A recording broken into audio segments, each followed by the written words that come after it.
MasterChef Indonesia Season 10 segera.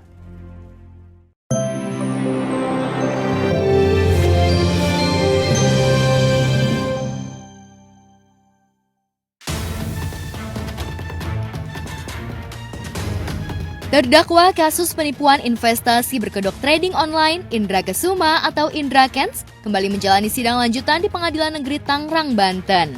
Sidang kali ini menghadirkan sekitar 4 saksi dari para trader. Para trader itu sengaja diperdengarkan kesaksiannya guna mengetahui seperti apa praktik trading online yang belakangan diketahui menyerupai perjudian online. Lantas benarkah dengan kesaksian dari para trader, terdakwa Indra Kents semakin terpojok atau sebaliknya justru diuntungkan? Pertama itu masuknya sekitar 200.000 sih. 200.000. Ya. Kalau loss berapa? Ya semua bisa. Kalau saudara menang dapat berapa? Tergantung dari profit keuntungannya. Iya, kalau 200 tadi berapa? 200 paling sekitar 50.000 paling besar. 50. Kalau yang ini saksi Denis? Kalau saya 5 juta, saya profit di angka 300.000, 200.000 itu saya sudah stop. Kalau loss itu kan kompensasi keempat. Berarti saya open posisi di 14.000, 30.000, 80.000, sekitar 300 ribuan. Udah loss saya stop. Membagikan profit dan sering membagikan testimoni. Tapi pada saat sekarang saya juga bingung kenapa semuanya malah loss. Ada juga beberapa yang profit ketika sudah dihubungi oleh pihak kuasa hukum saya menolak yang mulia karena takut gitu. Sebenarnya di dalam grup itu banyak yang profit yang mulia, cuma takut untuk memberikan kesaksian gitu. Jadi intinya orang ini menjelaskan bahwa mereka beruntung dengan trading binomo. Tuh, orang ini. Bukti mana? Rekening-rekening segala macam untungnya tidak ada. Itu saja. Ya, agenda pada hari ini kami sesuai dengan yang telah diagendakan bahwa kami menghadirkan saksi meringankan atau yang dikenal dengan istilah saksi undercharge. Para saksi adalah para trader binomo yang telah mengetahui bahwasanya binomo itu pada waktu itu belum dinyatakan ilegal ya, belum dinyatakan ilegal. Kemudian ada ralat video dari Indra bahwa binomo itu telah ilegal. Jadi kita bicara sebelum ada pernyataan ilegal dari institusi resmi di Indonesia seperti itu. Mereka semuanya adalah trader binomo yang mendapatkan keuntungan. Dari keuntungan tersebut ada sebagian yang menerapkan kesemuanya, malahan menerapkan apa-apa yang diajarkan atau disampaikan, metode-metodenya seperti 5M ya, mental, manajemen, money ya. Mereka menerapkan prinsip sebagaimana Indra sampaikan, yaitu uang anggur, kemudian tidak tamak. Mereka menyadari bahwa untuk investasi yang high risk, high return ini pasti resikonya akan besar, gitu. Dengan mendasarkan pada kesadaran bahwa ini beresiko tinggi, makanya mereka trading dengan cara bertanggung jawab. Kalaupun loss, seperti yang disampaikan oleh para saksi, ya itu kan menjadi tanggung jawab sendiri. Karena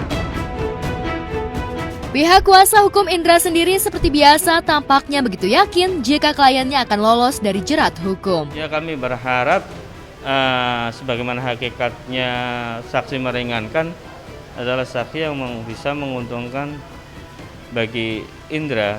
Jadi keberimbangan lah kita kedepankan keberimbangan. Jadi di satu sisi jaksa mempunyai saksi yang bisa memberatkan Indra. Di satu sisi juga kita punya saksi yang dapat meringankan Indra. Ya, tinggal nanti hakimnya akan bisa menilai apakah Indra itu bersalah atau tidak. Setelah kesaksian beberapa trader diperdengarkan, pekan depan kubu Indra rencananya akan memboyong saksi ahli yang meringankan. Kuasa hukum Indra yakin hakim dan jaksa akan kesulitan bagaimana membuktikan dugaan penipuan yang dilakukan Indra. Lantas benarkah Indra akan divonis bebas atau sebaliknya malah akan lebih berat? Benarkah hakim yakin jika para saksi juga tak ada kong kali kong atau sudah ada kesepakatan dengan kubu tersangka? 4 orang saksi tersebut tergabung dalam Telegram Indra Kents yang berkaitan dengan binomo. Keempat saksi tersebut menerangkan berkaitan dengan trading binomo dengan juga sosok Indra sendiri, sekalipun mereka tidak pernah mengenal secara langsung, hanya melalui grup Telegram. Juga pernah beberapa kali di antara saksi tersebut ikut trabar ya, trading bareng yang dipandu oleh Indra Kusuma dan profit di situ. Mereka tanpa ada paksaan, satu hal. Kedua, mereka atas keinginan sendiri untuk trading binomo, dan satu hal yang penting kita garis bawahi bahwa mereka menyadari segala risiko yang harus diterima apabila trading di binomo itu memiliki risiko tinggi, sebagaimana salah satu saksi saya katakan tadi, high risk high return. Jadi risiko tinggi ya, pengembalian pun juga akan tinggi nantinya.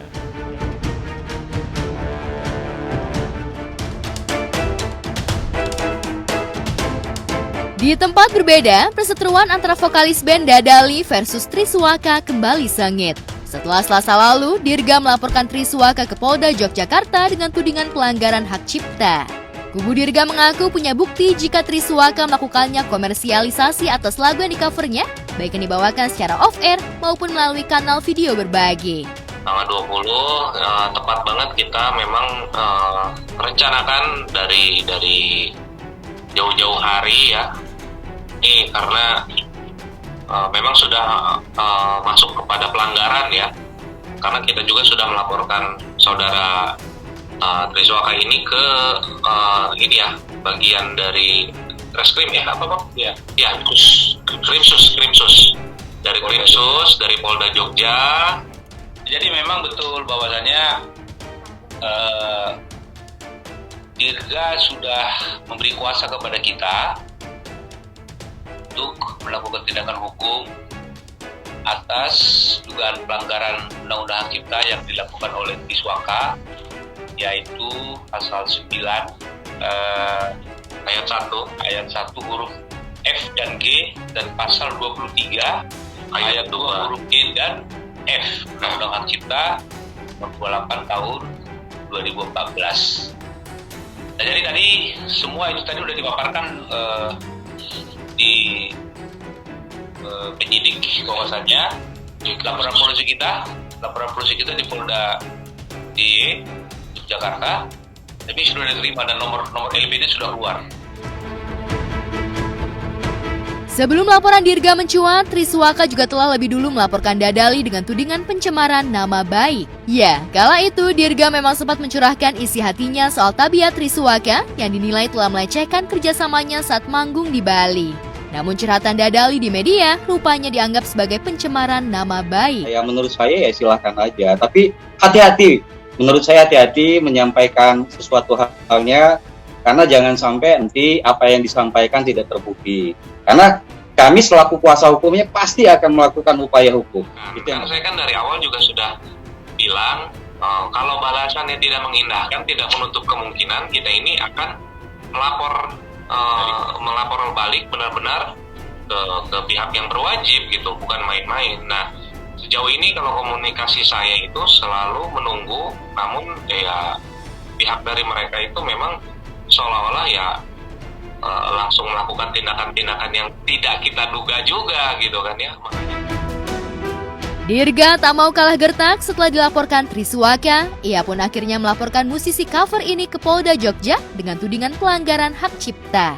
Tak tanggung-tanggung, Dirga Dadali bahkan menuntut ganti rugi miliaran dari lagunya yang sudah di-cover Triswaka untuk tujuan komersil. Ya, dia kan bilang kalau lagu Di Saat Aku Tersakiti ini bukan ciptaan saya. Sementara kita ada surat dari LMK yang memang langsung menunjukkan itu bagian dari ciptaan saya juga.